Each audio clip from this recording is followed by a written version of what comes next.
My name is Miranda Young, and I love an adventure. I'm an urban explorer, photographer, artist,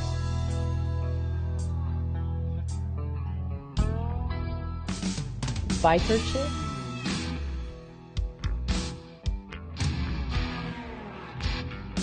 and paranormal investigator that loves a good ghost story.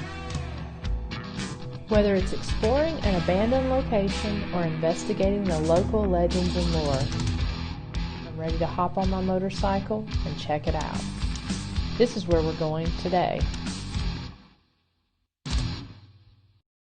Hey guys, if you're a biker like me, then I'm sure you agree that it's not just about the destination, but also about the ride.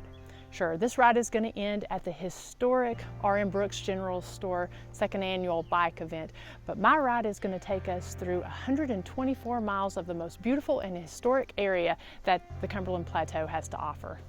Over the course of the next couple days, I will be releasing a series of videos that tell about the stories of some of the areas we'll be riding through.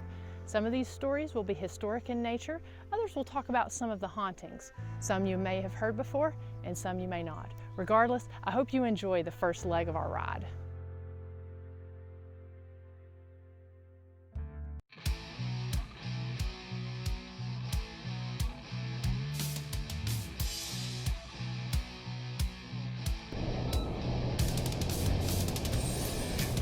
The ride will start when we meet up at the Shoney's in Caryville, Tennessee. The first little town we will be passing through is Jacksboro, which was a small settlement originally known as Walnut Cove. In 1796, this area, along with Caryville, was part of a 2,000-acre tract that was sold to Andrew Jackson. It's said that Jacksboro was originally named after the two-term president. From Jacksboro, we follow on Highway 63 East into La Follette, Tennessee. The city of La Follette was founded by brothers Harvey and Grant La Follette, who had traveled to the area in 1890 looking for business opportunities.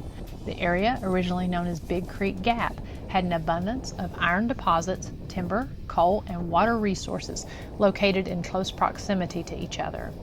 The brothers purchased the land, created the La Follette Coal, Iron, and Railway Company, and in 1897 the city of La Follette was incorporated. Historical events from La Follette's past can possibly account for some of the ghostly activity that has been experienced around the town. Everything from the gunfight that took place back in 1903 between John Smith and Jerry Jernigan in front of the old post office building to the 1935 dynamite explosion that killed Prudy Rutherford and injured her 3 children. It is said that Rutherford can sometimes be seen walking along Tennessee Avenue at night, asking people if they've seen her injured children.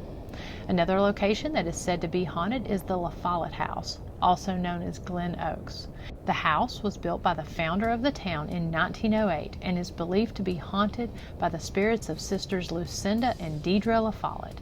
They were both being courted by an ill-reputed gambler who later turned up poisoned in the house. The case remained open for years and the sisters isolated themselves from society. In 1947, both sisters were found frozen to death in their upstairs rooms. The pilot light on the heating system had gone out and both sisters froze to death in their sleep. Another interesting and tragic fact is that Friday, June 5th is the anniversary of the 1997 firework factory explosion that killed 4 in La Follette. From La Follette, we turn left onto U.S. Route 25 West. The road becomes very curvy as it enters mountainous terrain. As we move along this route, we will pass through 3 old unincorporated towns, Duff, Hamersham, and Morley. On December 14th in 1895, there was a dynamite explosion in this area where the road was being built from La Follette to Jellicoe. 4 men were killed and 4 others missing. Continuing along U.S. Route 25 West, you will notice we run parallel with a set of railroad tracks and the Clear Fork River. These 2 elements are important to the next story I'm going to share. As we enter the area known as High Cliff, a simple white sign can be seen from the road that reads 1944 Troop Train Memorial Site. On July 6, 1944, an L&N special transporting mostly new recruits derailed at High Cliff along the Jellicoe Narrows and plunged into a 50-foot gorge of the Clear Fork River around 9 a.m. 34 people were killed and as many as 100 were injured, some of whom probably died later. This incident has been described as one of the nation's major troop train accidents and one of the top 25 U.S. railway accidents of all time. People who walk along the railroad where the incident happened claim to be left with an unshakable, eerie feeling.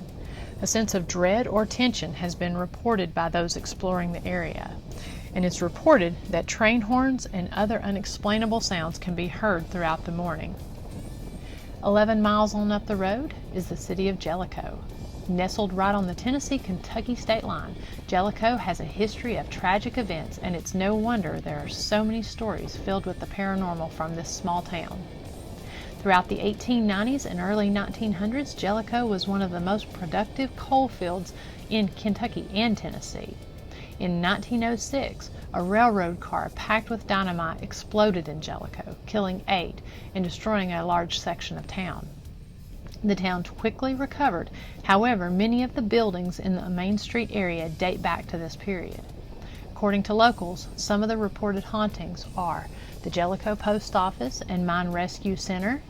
It's reported to have activity of shadow figures being seen, mail being thrown around the post office, and disembodied voices. The abandoned Jellicoe Motel has several rooms that are reported to be haunted. There are also reports of shadow figures and entities roaming the sidewalk just outside of the rooms. The railroad passing through town is said to be haunted by a young girl looking for her baby.